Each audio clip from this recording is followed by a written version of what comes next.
آج رمضان کا دوسرا جمعہ ہے۔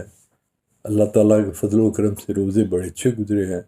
اللہ تعالیٰ کے فضل و کرم سے لاک ڈاؤن بھی ٹھیک ہی گزر رہا ہے۔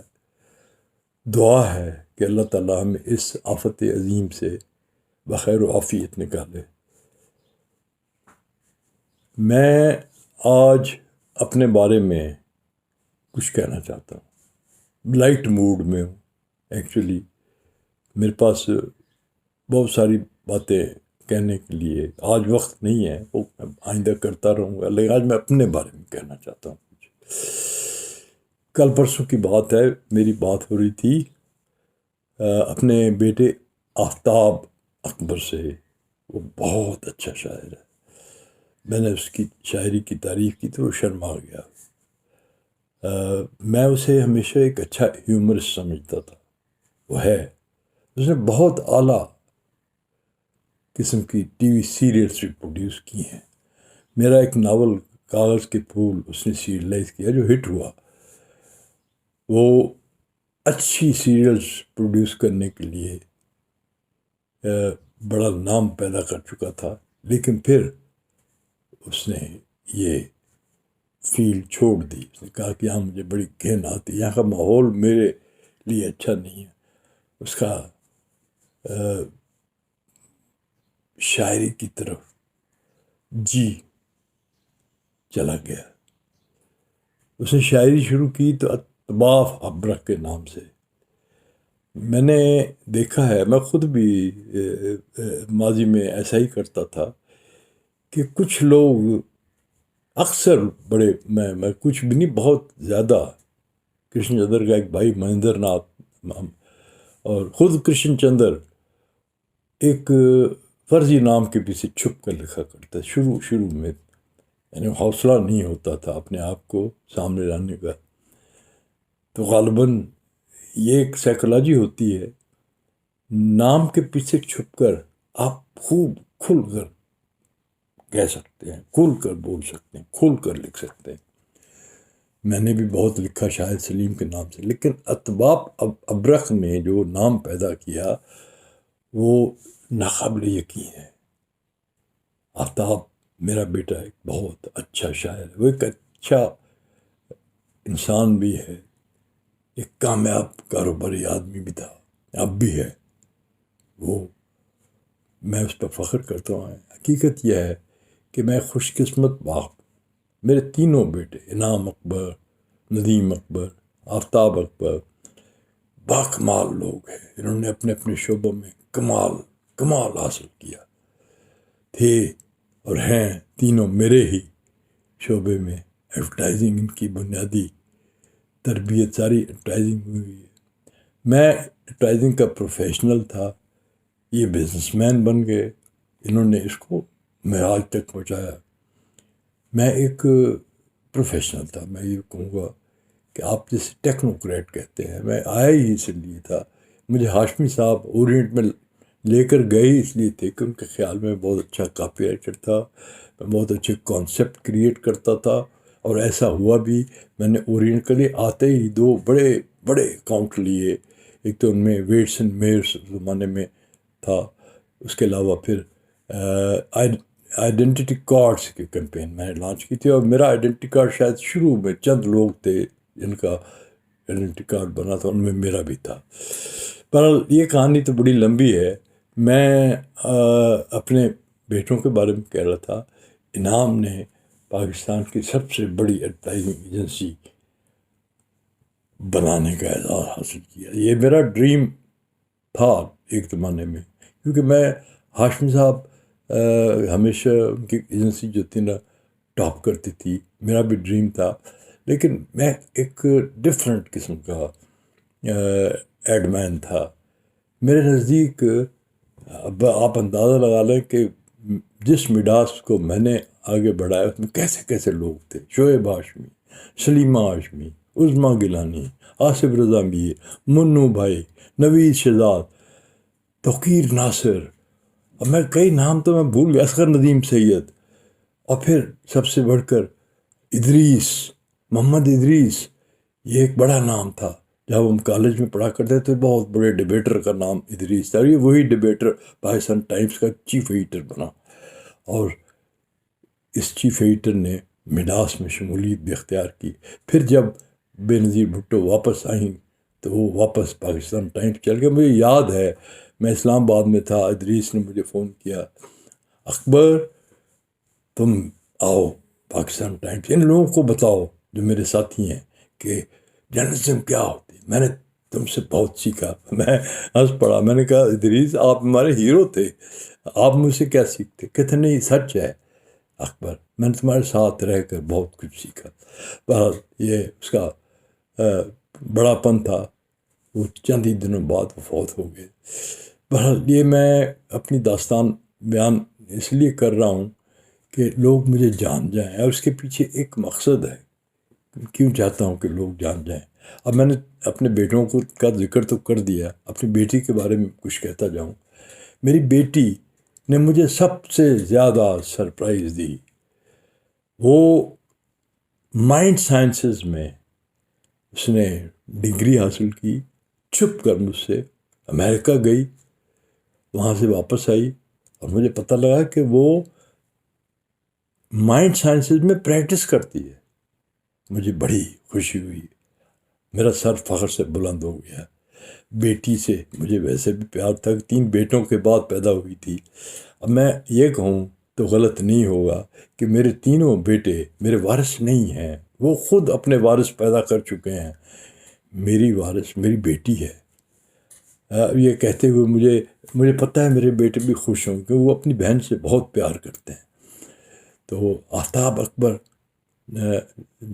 میرے ساتھ رہتا ہے، چونکہ میرے قریب رہتا ہے، یوں کہہ لیجیے، ساتھ تو نہیں، ساتھ میں اپنی بیوی کے ساتھ رہتا ہوں صرف، اور آفتاب ہمارے قریب رہتا ہے، اور آفتاب سے میری ملاقات اکثر ہوتی رہتی ہے، اور اسے دیکھ کر مجھے اپنا ماضی ضرور یاد آتا ہے۔ میرے ماضی میں شاعری بھی تھی، میں آج کچھ کہنا چاہتا ہوں اپنی شاعری کے بارے میں۔ مذاق میں شاعر بن گیا تھا۔ واسطی صاحب ہمارے استاد ہوا کرتے تھے، انہوں نے مجھے خاص طور پہ ایک دن بلایا اور کہا کہ غلام اکبر تمہارے بس کی بات نہیں۔ میں ایکچولی انہوں نے جو کچھ کہا اس کو میں شاعری میں ہی بتاتا ہوں۔ کہا ہمارے استاد واسطی صاحب نے، شعر کہنا تمہارے بس کی بات نہیں اکبر، نثر پر ہی کرنا ہوگا تمہیں گزارا اپنا۔ تو میں پریشان ہو گیا، میں نے کہا اچھا سر آپ کہتے ہیں تو چھوڑ دیتا ہوں شاعری، حالانکہ مجھے یقین تھا کہ میں کم از کم فیض تو بن ہی جاؤں گا۔ بہرحال وہ بڑے ہنسے۔ اچھا میں نے نثر لکھنی شروع کی۔ نثر تو میں لکھتا تھا، نثر میری گٹی میں پڑی ہے، اسکول کے زمانے میں بڑی اچھی نثر لکھتا تھا میں۔ تو نثر لکھنی شروع کی تو انہوں نے کیا کہا سن لیجیے۔ بن گئے تم سعادت حسن منٹو بھی تو، مرو گے بھوک سے پھر بھی بلک بلک کر تم۔ کیا فائدہ ہوگا تمہیں؟ تم اپنی صلاحیتوں کو کہیں اچھی جگہ استعمال کرو، چھوڑ دو یہ سارا کھیل قلم کاری کا۔ تو بہرحال وہ میرے استاد تھے، میں نے ان کی بات مانی، اور سچ یہ ہے کہ میں نے شروع میں بہت کم لکھا اپنی کیریئر میں۔ اچھا میں اب آپ کو اس زمانے میں جو شعر لکھے تھے میں نے، ویسے ہی اب ہم مذاق میں کرتے تھے، میرے دوست بھی تھے، ہم کیا کرتے تھے بیت بازی کہہ لیجیے، تو میں کچھ آپ کو سنانا چاہتا ہوں۔ کون کہتا ہے کہ ہم عاشق مزاج نہیں، آئینہ دیکھ دیکھ کر ہی تو زندگی جیتے ہیں۔ دوسرا، حوصلہ نہیں ہم میں روئے محبوب کے دیدار کا، تاب نہ لا کر تاب کاری کی، انتقال پر ملال نہ ہو جائے۔ اب یہ آپ کو ہنسی آئی گی کہ مجھ جیسا آدمی ایسی شاعری کر سکتا ہے۔ اچھا پھر ایک اور سنیے۔ ہر عشق اپنا ہمیں عزیز تھا، لیکن جیب دیکھ کر اپنی خود پہ ترس آتا تھا، گلی اس کی ویسے بھی تنگ تھی بہت، گزر جب بھی ہوتا اس کے ابا سلام کرتے تھے۔ اب ایک اور سن لیجیے۔ فیصلہ یہ کیا آخر دل نے اپنے عشق کرنا تمہارے بس کی بات نہیں، ہر عشق گر سچ مچ کیا ہوتا ہم نے، مزار دیکھ دیکھ کر فیض بھی انگوشت بدنداں ہوتے۔ اب فیض صاحب کا مصرع یاد ہوگا، پچھلی محبتوں کے مزار، تو میں نے ان کے مزاروں کو سامنے رکھ کر یہ شعر کہا تھا۔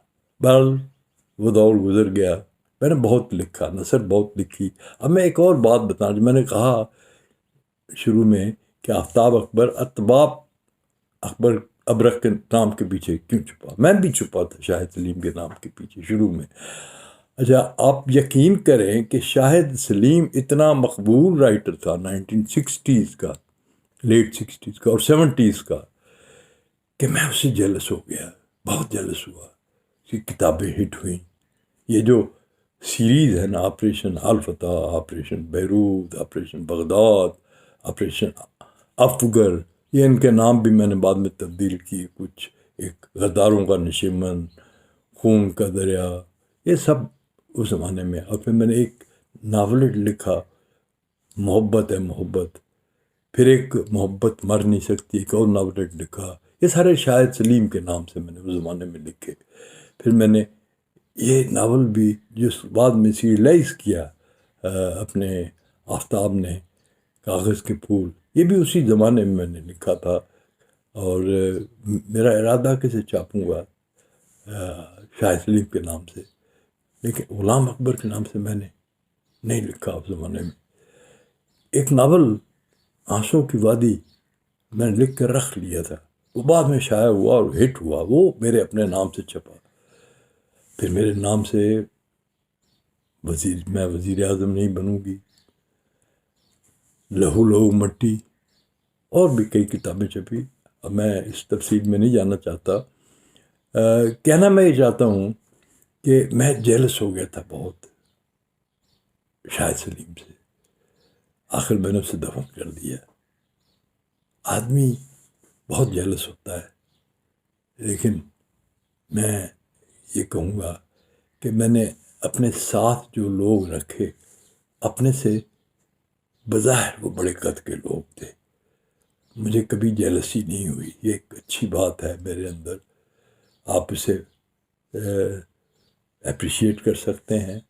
اس کی وجہ یہ ہے کہ میں نے شروع میں ہی فیصلہ کر لیا تھا کہ میں رائٹر نہیں بنوں گا، اس لیے کہ نسیم حجازی کے بعد وہ میرے ماموں تھے، کیا گنجائش رہ جاتی تھی میرے اندر۔ میں ایک ایسا شخص ہوں جو نمبر 2 بننا گوارا نہیں کرتا، یہ ایک بڑی میری فطرت ہے۔ یہی وجہ ہے کہ میں نے زیادہ تر اپنے ادارے بنائے اور بنا کر گرائے بھی۔ میں یہاں ایک دلچسپ بات بتاؤں گا، میرے دوست تھے اور ہیں، اب میری ملاقات کم ہوتی ہے، فراز زیدی، وہ پاکستان ٹیلی ویژن کے مینیجنگ ڈائریکٹر بھی رہے، بہت اچھے انسان ہیں، پرانے میرے ساتھی بھی تھے، دوست بھی تھے۔ تو انہوں نے ایک دفعہ کہا، غلام اکبر تم ایک ایسے بابل ہو جو بار بار بنا، بار بار گرا، پھر اٹھا، پھر گرا، پھر اٹھا، پھر ڈھہ گیا، اب تم ڈھہ گئے ہو۔ میں نے کہا غلط، میں ڈھہ نہیں سکتا۔ میں پھر اٹھا اور میں نے بہت بڑا ادارہ قائم کیا۔ یہ ادارہ جو میں نے اپنے بڑے بیٹے انعام اکبر کے حوالے کیا، یہ اس دور میں قائم کیا 1990s میں۔ میں پھر نکل آیا ایڈورٹائزنگ سے۔ میں اب ایڈورٹائزنگ میں صرف اپنی بیٹی کی وجہ سے، اسما جو ہے وہ اس کی ایجنسی، میں نے تینوں بیٹوں کے نام پہ ایجنسیاں ایک ہی نام سے بنائی، مڈاس پرائیویٹ لمیٹڈ، جو اوریجنل کمپنی تھی، جو انعام اکبر کی ہے، جو سب سے بڑی ایجنسی رہی ہے۔ اور پھر ندیم مڈاس کمیونیکیشن، اس نے بھی کمال کیا، اس نے آن ہز اون بہت بہت بڑی ایجنسی بنائی۔ پھر آفتاب اکبر، وہ تو میرے رائٹ ہینڈ مین تھا جب میں ایڈورٹائزنگ میں تھا، وہ میرا professional, he was a professional, a technocrat, میری فلمیں وہی بناتا تھا، میرے کانسیپٹس وہی تیار کرتا تھا۔ پھر اس نے اپنے کاروبار بھی کیے، لیکن اس کے اندر وہ اسپارک جو مارکیٹنگ مین میں ہوتا ہے، انعام اکبر والی بات. انعام اکبر بہت آگے تک جانے کی صلاحیت رکھتا ہے، اور جو لوگ آگے جانے کے خواہش مند ہوتے ہیں وہ کبھی کبھی مصیبتوں میں بھی پھنس جاتے ہیں. لیکن انعام اکبر مصیبتوں کا مقابلہ کرنے کی صلاحیت رکھتا ہے. مجھے اس پر سچ مچ بڑا فخر ہے. وہ بہت اچھا انسان ہے. میں نے شاید ہی کسی آدمی میں اتنی خوبیاں دیکھی ہوں گی. وہ کسی کا دل نہیں دکھاتا. میرا ضرور کبھی کبھی دکھایا ہوگا اس نے، لیکن وہ مان جو باپ پر ہوتا ہے وہ اسے ہے، لیکن وہ لوگوں کے کام آتا ہے. اس کے اندر کوئی شرعی عیب نہیں ہے. میں نے اس کے بارے میں کوئی غلط بات نہیں سنی. میں نے اپنے کسی بھی بیٹے کے بارے میں غلط بات نہیں سنی، اور I am proud of it. یہ میری خوش قسمتی ہے. اینڈ میں ایک بات آپ کو کہنا چاہتا ہوں کہ یہ ساری تمہید جو میں نے باندھی ہے، میرا ویسے تو بہت لمبا کیریئر ہے. میں نے اس لیے باندھی کہ میں چاہتا ہوں کہ آپ مجھے جان جائیں. میں اپنی آخری اننگز کھیلنا چاہتا ہوں. میں ایک خواب جو میں نے دیکھا تھا، بہت عرصے تک دیکھتا رہا، وہ خواب میں نے دوسروں کے ساتھ منسوخ کر دیا، لیکن وہ خواب پورا نہ ہوا. وہ خواب تھا ہم ایک قوم ہیں، ون نیشن موومنٹ. یہ میرے اندر ایک خواہش تھی کہ ہم پاکستان کو میں مرنے سے پہلے ایک قوم کے طور پر دیکھوں. یہ ایک تحریک ہے جو میں چلانا چاہتا ہوں. اس میں میرا اگر آپ نے ساتھ دیا تو کم از کم ایک بہت بڑا پریشر گروپ ہم بنا سکتے ہیں. پاکستان کو ایک قوم بننے کی ضرورت ہے. ہم سندھی بن گئے ہیں، ہم پنجابی بن گئے ہیں، ہم پٹھان بن گئے ہیں، بلوچ بن گئے ہیں. یہ جو 18ویں ترمیم ہے، یہ ایک خنجر تھا جو ہماری پشت میں گھونپا گیا، اور یہ ایک ٹائم بم ہے جو ہمارے آئین میں رکھا گیا ہے. دھماکے کے ساتھ اڑا دیں گے پاکستان کو. یہ لوگ جو ساری سازش کے پیچھے ہیں وہ نہیں چاہتے کہ ہم اپنے دین کو اپنی شناخت بنائیں. وہ جب بھی ایسا کوئی مسئلہ آتا ہے تو وہ فوراً کھڑے ہوتے ہیں. ہم تو سندھی ہیں، ہم تو پنجابی ہیں. نواز شریف نے پنجابی کا نعرہ لگا دیا. بدقسمتی کی بات دیکھیں، ایسے لوگ نہ پنجابی ہوتے ہیں نہ سندھی ہوتے ہیں. یہ صرف سرمایہ دار ہوتے ہیں. ان کی ساری پہچان اپنی دولت سے ہوتی ہے. ان کے ہاتھ میں ایک بریف کیس ہوتا ہے جس میں چیک بکیں ہوتی ہیں، کاغذات ہوتے ہیں. وہ جہاز سے اٹھ کر چلے جاتے ہیں. اب دیکھیے میاں نواز شریف جا کر بیٹھ گئے ہیں، انہیں کوئی ضرورت نہیں ہے پاکستان میں آنے کی. یہ ہماری بدقسمتی کی کہانی ہے. اس بدقسمتی کہانی کو ہم خوش قسمتی میں تبدیل کر سکتے ہیں. اتفاق ہے کہ عمران خان، میرا ان کے ساتھ بڑا 20 سال کا تعلق ہے. وہ میرے پہلے ہیرو تھے، کرکٹ کے ہیرو، لیکن پھر دوست بنے. میں ان کے بہت قریب جا سکتا تھا سیاسی طور پر ویسے بھی، لیکن نہیں گیا، کیوں مجھے پتہ تھا کہ کہیں نہ کہیں ہمارا تصادم ہو جانا ہے. میں بہت زیادہ بے لچک ہوں اپنی سوچ کے حوالے سے، کیونکہ میں سمجھتا ہوں کہ میری سوچ اگر قرآن کے تابع ہے تو قرآن کو کیسے بدلا جا سکتا ہے. ہمارا قرآن ایک ہے، ہمارا خدا ایک ہے، ہمارا رسول ایک ہے صلی اللہ علیہ وسلم. پھر ہم کیوں اتنی اکائیوں میں بٹے ہوئے ہیں؟ آئیں مل کر ایک قوم بن جائے.